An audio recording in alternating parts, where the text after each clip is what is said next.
बापूजी, ये जो गीता में श्री कृष्ण ने अर्जुन को बताया कि तू स्थित प्रज्ञ बन, तू अपने अंदर के मुनि को जगा, तो ये कौन सी अवस्था है?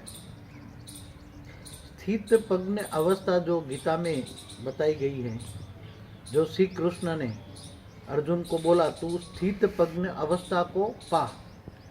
स्थित प्रज्ञ अवस्था माना आत्मस्वरूप की स्टेज।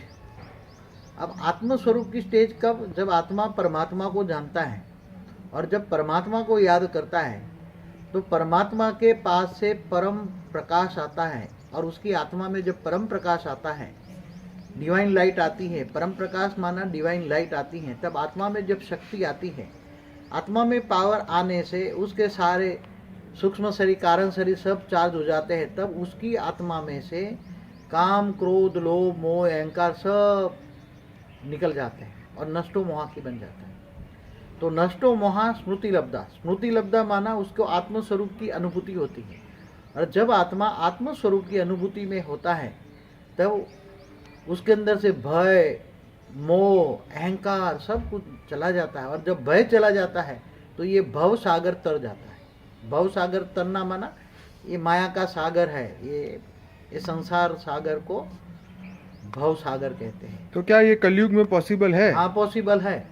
कलयुग में ही ज्ञान दिया ना। अभी कृष्ण को हुए 5000 साल हुआ, तो अभी कलयुग की शुरुआत में ही उसने दिया ना, द्वापर के अंत में। तो कलयुग ने जो गीता ज्ञान भगवान कृष्ण ने जो दिया है, तो भगवान कृष्ण ने जो गीता ज्ञान दिया है वो समझने की शक्ति आत्मा में नहीं है। इसलिए स्थित प्रज्ञ अवस्था आत्म स्वरूप में स्थित होना ही स्थित स्मग्न अवस्था है।